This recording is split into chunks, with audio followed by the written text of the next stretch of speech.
you, and I know you love me. Someday I hope you'll understand. Please forgive me for my failures. Oh, Mary, I do love you, and I do forgive you.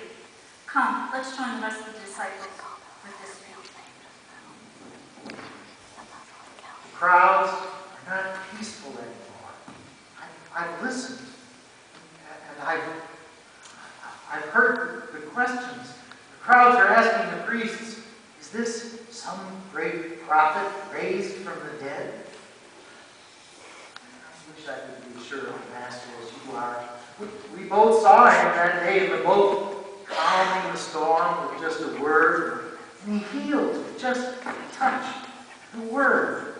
But lately, the words I've heard him saying, well, you remember the day you and John asked to sit at his right and left hand in glory? Well, you must not have been listening, because right before you asked that question, he said he was going to be taken by the chief priests and the Gentiles to be killed. James, I'm afraid the Master is going to die soon. I also had doubts once, James. And I think you're right. I am often quick to speak and slow to listen. But if you remember when John and Peter and I went to the mountain with Jesus, we saw things that, well, we can't tell you right now what we saw. But the things that we saw gave us a certainty that we know that what transpires here for the next several days, it will not be the end of the story. Things are changing. I remember when I was a child, John, perhaps you remember too, when Father would bring us to worship every Sabbath. Even if the boats needed patching or the nets needed mending, he would insist that we put on our shoes and walk to hear the rabbi preach. There we would hear the prophets singing of songs of foreign lands and strange rivers. And I thought to myself, I'll never get a chance to see a foreign land.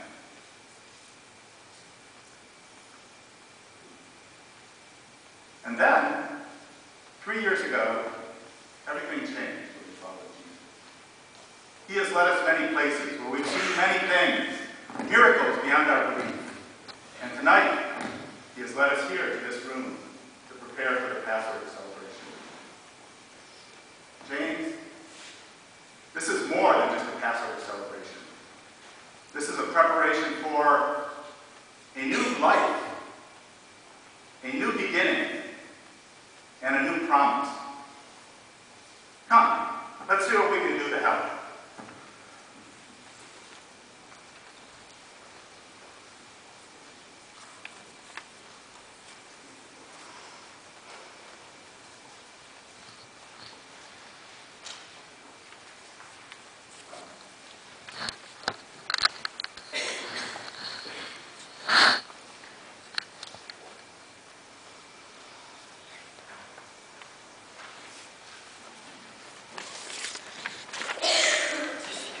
Dust of this town that clings to our feet will shake off.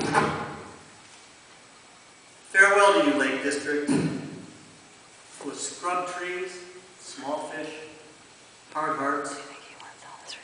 So long, 10 towns. Hardly a man among you would recognize the miracle that we saw. Goodbye, Bethlehem, city of David. We have come to Jerusalem in style, riding on a donkey, following a palm branch path. The Galilee, this place, we need to shake off that dust too and that fish smell as well. We've walked up and down, seeking the kingdom of God. Where is it? John the Baptizer tried to find it. Look what happened to him. What have we done in the last 3 years? Healed a few lepers, raised a couple of kids back from the dead.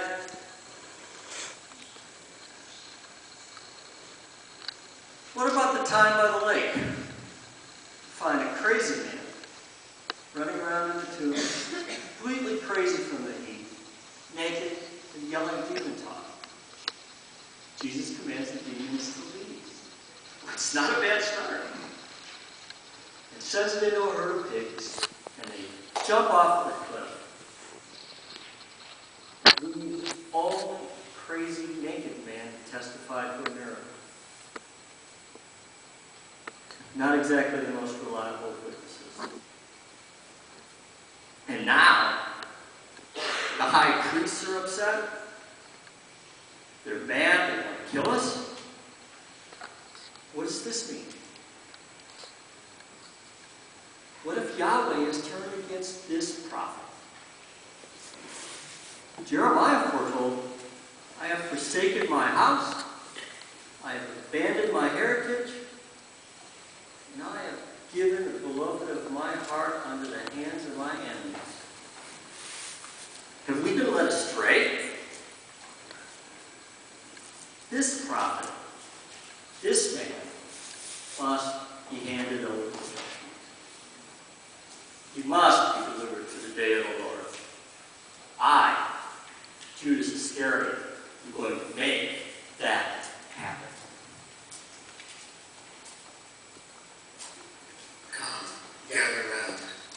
I have so longed to eat this meal with you, all of you. Let us eat and drink.